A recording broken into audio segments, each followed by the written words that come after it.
హోంశాఖ మంత్రులు. అధ్యక్ష ధన్యవాదాలు అధ్యక్ష.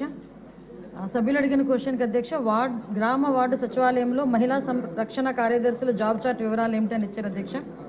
అయితే యాక్చువల్గా అధ్యక్ష ఇది గ్రామ మహిళా సంరక్షణ కార్యదర్శి అధ్యక్ష ఫస్ట్ ఆఫ్ ఆల్ ఇచ్చింది. అయితే దాన్ని మళ్ళీ తిరిగి వీళ్ళు గ్రామ మహిళా సంరక్షణ కార్యదర్శుల కింద మార్చారు. అయితే వాళ్ళ వివరాలు వాళ్ళ జాబ్ చార్ట్ చూస్తే అధ్యక్ష ఇంచుమించుగా వాళ్ళ జాబ్ చార్ట్ ఇవ్వడానికి 2 జీవోలు మార్చారు అధ్యక్ష గత ప్రభుత్వం. అయితే విషయం చేస్తే ఇక్కడ హోమ్ డిపార్ట్మెంట్ వరకు ICDS వరకు ఓవరాల్గా చెప్పాలంటే గవర్నమెంట్లో ఎన్ని శాఖలు ఉన్నాయి అన్ని శాఖల తాలూకా జాబ్ చార్ట్ కలిపి వీళ్ళకి జాబ్ చార్ట్ ఇచ్చినట్టుగా ఉంది అధ్యక్ష. ఇక చదవడానికి చాలా టైం పడుతుంది కాబట్టి సభ్యుల కోరిక మేరకు ఆ సభ్యులందరికీ కూడా ఆ GOMS నెంబర్ మనకి 2 ప్రకారం అందరికీ కూడా అందజేయడం జరిగింది అధ్యక్ష. ఎందుకంటే అధ్యక్ష ఇందులోని శాంతి భద్రతలకు విఘాతం కలిగించే అత్యవసరమైన పరిస్థితుల దగ్గర నుంచి చూస్తే అధ్యక్ష ఆఖరికి ICDSలో అంగన్వాడీ పిల్లల్ని సంరక్షణ వాళ్ళ అవగాహన వరకు కూడా ఓవరాల్గా అన్నీ కూడా ఇచ్చున్నారు అధ్యక్ష. అయితే ఇందుకు వీళ్ళకి ఏంటంటే జాబ్ చార్ట్లు రోజు రోజుకి మార్చడం కూడా జరిగింది అధ్యక్ష.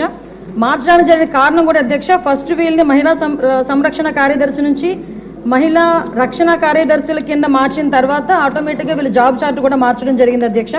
అయితే వీళ్ళని సరిగ్గా వినియోగించుకోవడానికి ప్రభుత్వం తీసుకున్న చర్యల గురించి ఇంకా చర్చలో ఉంది అధ్యక్ష. చర్చించి వీళ్ళని ఏ రకంగా మనం ఉపయోగించుకోవాలనే దాని మీద చర్యలు తీసుకుంటాం అధ్యక్ష. రవి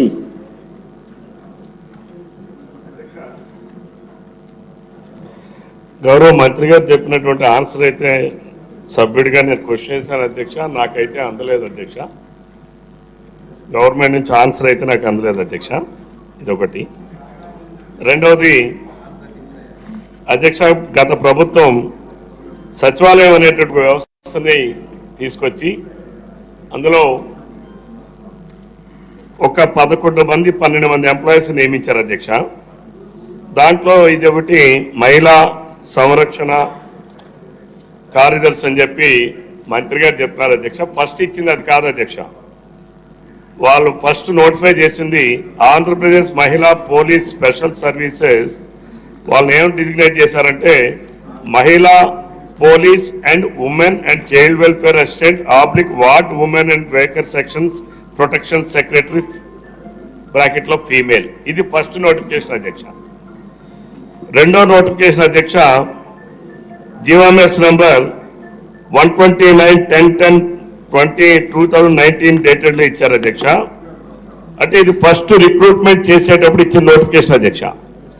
రెండవ నోటిఫికేషన్ GOMS నంబర్ 129 ఇచ్చారు అధ్యక్ష. అందులో గ్రామ మహిళా సంరక్షణ కార్యదర్శి గ్రేడ్ 3 అని చెప్పి ఇచ్చారు అధ్యక్ష. వీళ్ళకి జాబ్ చార్ట్ చూస్తే అధ్యక్ష మన ఆంధ్రప్రదేశ్ రాష్ట్ర చీఫ్ సెక్రటరీ గారికి ఎంతైతే జాబ్ చార్ట్ ఉందో అంత జాబ్ చార్ట్ ఇచ్చారు అధ్యక్ష. వాళ్ళు 6 డిపార్ట్మెంట్లకు ఆన్సరింగ్ ఉంది అధ్యక్ష. బహుశా ఆంధ్రప్రదేశ్ రాష్ట్ర చరిత్రలో కానీ ఎక్కడైనా సరే ఒక డిపార్ట్మెంట్ హెడ్ ఉంటాడు అధ్యక్ష. ఆ హెడ్ నుంచి మా కింద వరకు కూడా ఒక లైన్ ఉంటుంది అధ్యక్ష. వీళ్ళేమో పనిచేసే సచివాలయంలో అక్కడ ఆన్సర్ చేయాల్సింది administrative secretary and MPDO. Leave కావాలంటే ఆ పోలీస్ స్టేషన్లో ఉన్నటువంటి SI ఇవ్వాలి అధ్యక్ష. అసలు వీళ్ళు ఉద్యోగం ఏంటో తెలియక ఏ డిపార్ట్మెంట్ పరిధిలో ఉన్నామో తెలియక వీళ్ళందరూ కూడా సుమారు 13,000 మంది ఉన్నారు అధ్యక్ష. 13,000 మందికి గత ప్రభుత్వం కనీసం ఏ అవగాహనతో ఇచ్చారో అర్థం కాలేదు అధ్యక్ష. దీనిని ఇప్పటికే మనం ఫీల్డ్లో చూస్తే ఇందులో న్యాయస్థానాల్లో కూడా 2 కేసులు వేశారు అధ్యక్ష. ఎవరో ఒక పిల్లి వేశారు అధ్యక్ష. అసలు వీళ్ళు జాబ్ చార్ట్ ఏంటి అని.